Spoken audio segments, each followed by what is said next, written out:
Right now at noon, it has been 1 week since the disappearance of the Barron County teenager. How Barron County officials plan to look for evidence into Jamie Kloss's disappearance. Plus, Turkey is getting ready to release details of its investigation into the death of the Saudi journalist. And just over 2 weeks until the fall election, how UW-Madison is pushing students to vote. This is News 3 at noon. Good afternoon, everyone. I'm Mark Kane. Thanks for tuning in to News 3 on this Monday. Hope you all had a nice weekend. Let's head over to the Weather Center. Meteorologist Chris Reese has a look at your first alert forecast. Interesting weather weekend, that's for sure. Oh, yes. It was an interesting weather weekend. That was some stuff on Saturday. Lots of stuff. I know. A lot of people have been mentioning that one. And even as, there we go, hard to talk sometimes, but going into today, we started out on a rather chilly note. Temperatures are right around 30 degrees for those lows this morning. We are warming up, though. The winds are doing us a favor. So right now, we're at 54 degrees already, and we still have a little bit more warming to go as we do go throughout the day. And temperatures are in the 50s pretty much all across the upper Midwest this morning. That's great news. Look at us, 12 degrees warmer now than we were this time yesterday. Compare that to Saturday, and we're about 30 degrees warmer, or 20 degrees warmer, rather. So we are certainly basking in the warmth, but also basking in the sunshine. There's no cloud cover across the upper Midwest at all. So as we look outside, this is the picture that you see. Not enough moisture to really produce a lot of cloud cover in the sky at all. So expect that to be the case as we go through the rest of today. We'll be looking at clear skies, temperatures topping out around 57. By 9 o'clock mark, temperatures will be in the 40s. And we're going to keep this quiet pattern around for quite a while. But in the extended forecast coming up, it's looking like the end of October could be active for the eastern half of the country. I'm tracking the pattern and what that looks like for our Halloween forecast. All right, but like 57, that's about where it should be this time of year, That right? is about where it should be. Today is a true Wisconsin fall day. We'll take it. It's beautiful. Yes. All right, Chris, we'll see you in a few minutes. Thank you. The Barron County Sheriff, state investigators, and the FBI will update us on Jamie Kloss's disappearance at 4 o'clock this afternoon. The 13-year-old has been missing for a week now. Authorities found her mom, Denise, and dad, James, fatally shot in their home. Police still haven't said who dialed 911 on Denise's cell phone to report their murders. Jamie is now at the top of the FBI's missing persons list, and she's still believed to be in danger. The Barron School District is holding a special gathering of hope. That's this evening, and the Barron County Sheriff's Department says they need 2,000 volunteers to search the area for evidence tomorrow. If you have any information, you're asked to call 855-744-3879. Authorities in Adams County say skeletal remains found by hunters over the weekend could be a man who's been missing for more than a year. The remains were found in the woods a few miles south of the town of Monroe. Officials say they believe they are the remains of William Sheeran, who has been missing since June of 2017. Sheeran was last seen near the boat landing close to where the remains were found. Authorities do not believe criminal activity was involved nor the public in danger. A liquor store employee and customer were robbed at gunpoint yesterday in Fitchburg. The police were called around noon to Liquor Town on Williamsburg Way for reports of an armed robbery. Police say a man entered the store, displayed a pointed a handgun at the clerk and demanded money. A customer was also held at gunpoint during the robbery. The man fled the scene with an undisclosed amount of cash. Madison police used a canine to track the man, but he wasn't found. Turkey is getting ready to release details of its investigation into the death of Saudi journalist Jamal Khashoggi. Saudi Arabia released its own version of what happened, saying Khashoggi died during a fist fight with officials in the Saudi consulate in Istanbul, calling it a rogue operation, and insisted Crown Prince Mohammed bin Salman was never involved. Turkish investigators looking into the matter plan to search a car belonging to the Saudi consulate that was found in an Istanbul parking lot. After nearly 3 weeks, the Saudis have not said where Khashoggi's body is. There obviously was a tremendous mistake made, and what compounded the mistake was the attempt to try to cover up. The president of Turkey is promising to release details of his country's investigation tomorrow. Thousands of Central American migrants on the trek to the United States are vowing to continue their march to the U.S. border, even though President Trump wants to turn them away. Over the weekend, the migrants forced their way into southern Mexico, surging past police barricades and crossing a river on makeshift rafts. Mexican authorities say more than 5,000 people, including women and children, are in the caravan. Well, there's a push on the UW-Madison campus today to vote in-person absentee ahead of next month's elections. There's a week-long event called Vote Fest that kicks off today. Students can come out and cast their ballots early, as well as take part in art projects, watch free films, and participate in Q&A to talk about options for the midterms. And there's more to come on News 3 at noon. Up next, we'll see what Howard's working on in the Mr. Food Test Kitchen. Sometimes the best recipes are created when you least expect it. I can't wait to share my latest creation with you.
The other day I went home, cooked up some pasta, and when I reached for a jar of spaghetti sauce, I was all out.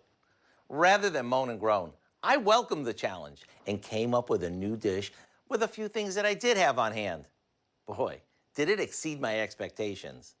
While the spaghetti was cooking, I melted some butter in a skillet and tossed in a handful of walnuts. When the butter turned golden, I added a good amount of fresh spinach, some sliced sun-dried tomatoes, and a little salt and pepper.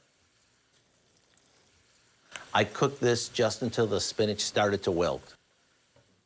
I spooned it over my pasta and gave it a good toss.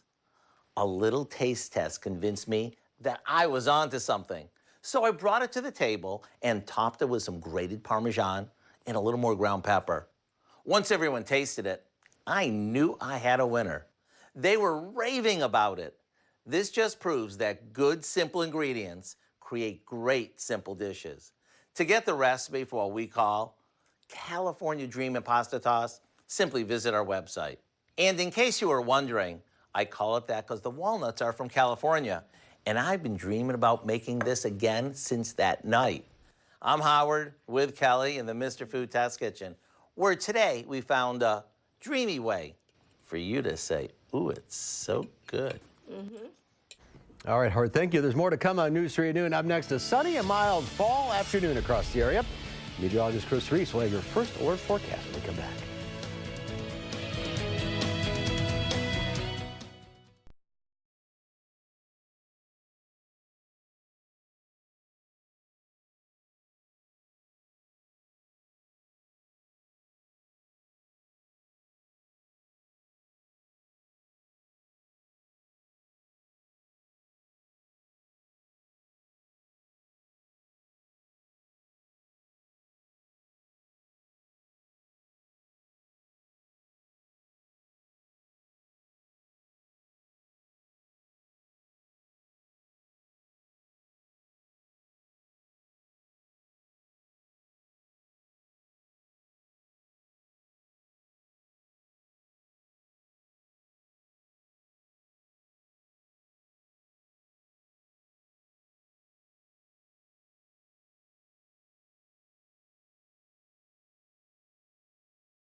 Our call for action phone bank is open right now, ready to take on your consumer issues. The number is 608-270-2833.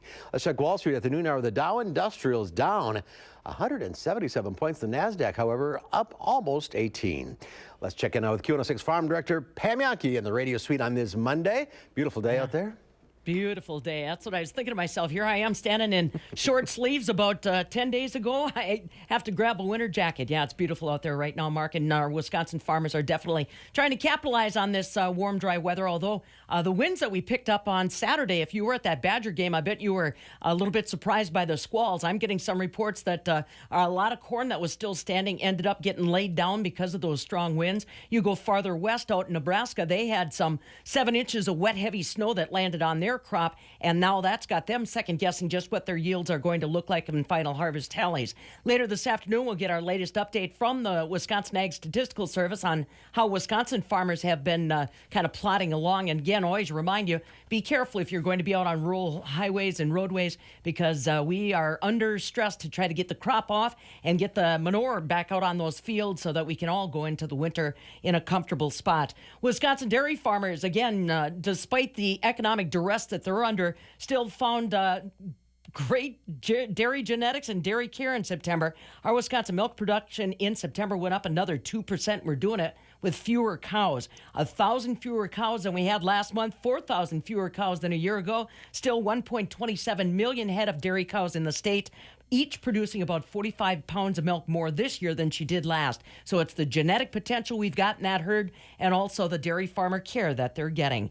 Barrel cheese today, unfortunately, in part because of some of those numbers, down 2 3/4 cents to 124. 40-pound block cheese was up 3/4 cent at 150.5, while double A butter dropped 4.5 cents today at 221.5 per pound. I guess maybe this warmer weather's got people rethinking their holiday baking early, Mark, because normally that's one of the drivers that we'd have for the butter market. So buy it while you can. Use it coming up the next couple of weeks when we start getting close to the holiday season. You can freeze it, right? Oh gosh, yes. Oh, yeah. I got a half a freezer full because of my great advice on when to buy it. Oh, well, as long as you heed your own advice. That's right. All That's right. it. Thank you, Pam. Chris is here now with a look at the weather. Beautiful day today. Absolutely a beautiful day. Plenty of sunshine out there. It's a picture-perfect Monday. If it has to be a Monday, this is the weather I would love. You look outside, there's not really even a cloud in the sky. It almost makes me want to get in the water, but I know it's too cold for that, especially at this time of the year. Temperatures are right around 54 degrees. The winds are calm right now. The air is also dry. You can tell that by the fact that we have a dew point of 34 as of now. But across central Wisconsin, that is where we're seeing all of our temperatures pretty much in the low to mid 50s, though some upper 50s are showing up. 57 for Mineral Point, 59 at Camp Douglas, and Black River Falls has made it to the 60-degree mark as of now. So we're starting to see those temperatures that are anywhere from about 10 upwards towards 15 degrees warmer than they were at this time yesterday. And all of that is a part of a westerly wind that's kind of blowing these warmer temperatures into town, but that's ahead of a cold front, oddly enough, that is on the way. But there's not a lot of moisture with this cold front, so no rain or snow is noted across the state of Wisconsin as of now, and very little in the way of cloud cover. Here's the upper Midwest visible cloud track showing you had some weak upper level clouds swing through earlier today, but high pressure is keeping that sunshine around, not just for us, but just about the entire Midwest as a whole right now. That high pressure moving to the south behind or ahead of this cold front, only to be replaced with another region of high pressure that'll come in as we go through today and into Wednesday. Then the next system begins to work its way on into town beyond that. So here's how temperatures respond. We won't have any rain or snow chances to worry about, but we'll see those temperatures right around 57 for your highs today.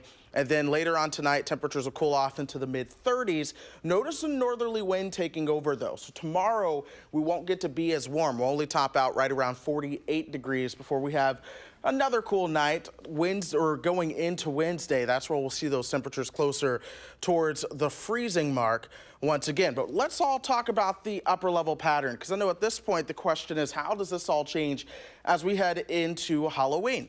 We're a little over a week away now, and a lot of folks are kind of wanting to know how things are going to shape up. Well, here's how it looks as of now. For right now, at this moment, we have what's known as a split flow. You see the jet stream across the Pacific, how that kind of splits into two pieces, and then meets again across the eastern half of the country. This is a ridge of warmer temperatures to a west. Pay attention to this little shot of cooler air. That'll dive southward as our ridge of warmth moves on to the north. But eventually that starts to pull away from us, that core of cooler air, only to be replaced by another shot of some cooler air coming in towards the weekend. That's actually going to intensify and ultimately lead to a coastal storm this weekend. So you'll likely hear about rain and snow in New England as we go through the weekend with these cool temperatures across the eastern half of the country. We'll then pay attention to this next shot of cooler air coming into play. That one could likely spawn another region of low pressure as we approach Halloween. And so we're going to be watching that holiday for the potential to be windy and wet. It could change, but that's how it does look as of now. So enjoy that sunshine this afternoon with temperatures right around 57 degrees. We will keep the 50s going strong as we head into the weekend. Well, except for tomorrow. I always forget about those 40s. I was excited about the warmth. 49 tomorrow, but still low 50s. The next rain chances do come Friday night. And through the weekend, there could be some snowflakes mixing in during the overnight hours each and every day. And then for now, for Halloween, we do have at least a chance for rain. Not looking bad.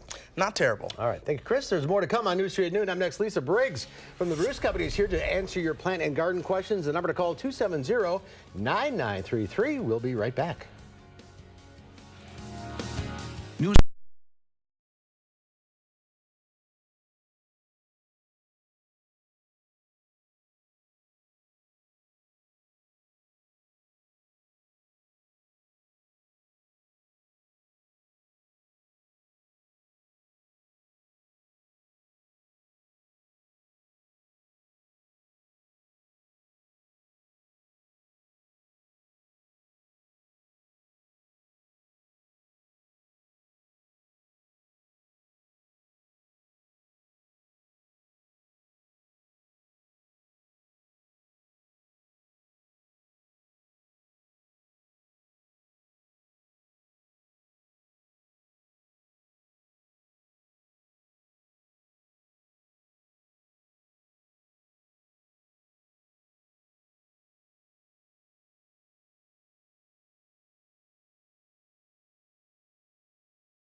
Lisa Briggs from the Bruce Company is here answering your plant and garden questions at 270-9933. How are you? Good, how are you? I'm good. Excellent. Beautiful day out there. You got It's some lovely. beautiful plants. Yeah, just, it's hard. We're at a transitional time. So fall and summer plants are looking a little terrible, and it's too early for the holiday plants to come in.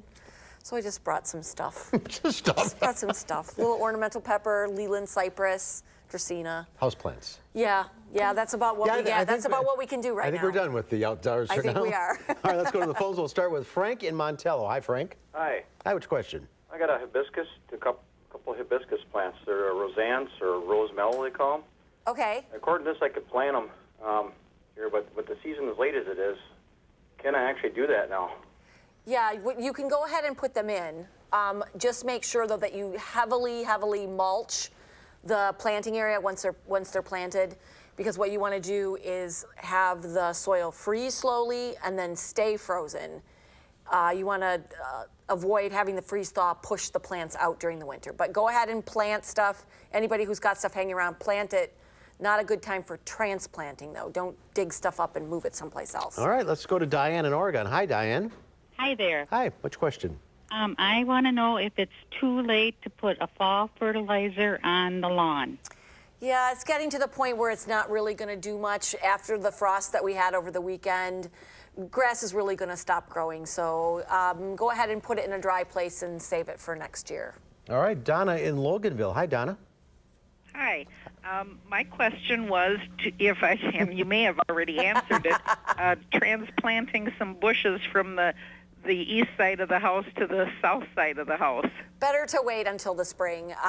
Again, it's just getting too late. So just, depending on what they are, you can do a little cutting back to prepare them for moving first thing in the spring. As soon as you get the soil, the shovel in the soil, and before they really start to put on much new growth, you can go ahead and move them then. Okay, relax, take a break. Yeah.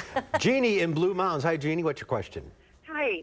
I have some daylilies that I haven't gotten planted yet, and then I have some bulbs that I haven't gotten planted. Can I plant both of them, or should I leave the daylilies till spring, or what should I do? Go ahead and plant your daylilies. Make sure that you put down a good layer of mulch to keep the soil at a constant, steady temperature. And certainly, it's a great time to be planting bulbs. So anybody who's purchased bulbs and they want to put them in, or they're kind of hanging around, go for it. I was cleaning up the garden yesterday and thought, I should put some spring bulbs in. It is time, if you have summer bulbs like cannas or callas or stuff like that, get those out and store them for the winter. But the spring bulbs? Spring put them bulbs, in now. put them in now. All right, Shirley in Milton. Hi, Shirley.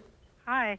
I'm having trouble growing spinach in southern Wisconsin. It comes up, but then it bolts right away. There are some newer varieties out that are slower to bolt.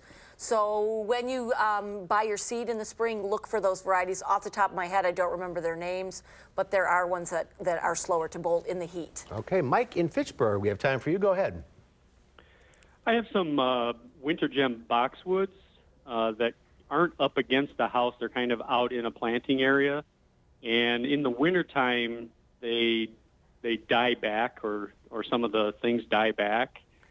This year they came back really nicely. I'm wondering, is there a way to cover them up in the winter to keep them from getting winter burn? Don't cover them, but what you can do is put some stakes in the ground and then build like a screen out of burlap on that sort of southwest side, on that sunny winter side, and that'll help keep them from winter burning.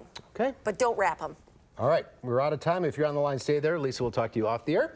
Good to see you again. Good to see you too. See you soon. Chris has one final check of the forecast. Well, we will have plenty of sunshine going through the rest of today, along with most of the work week as well. Rain chances do arrive late Thursday night with a slight chance going into Friday. That's not really all that impressive. Bigger rain chances do arrive towards the weekend, with temperatures just cool enough at night for a few snowflakes to mix in. All right, enjoy today. We'll see you back here at 4 o'clock. In the meantime, have a great afternoon.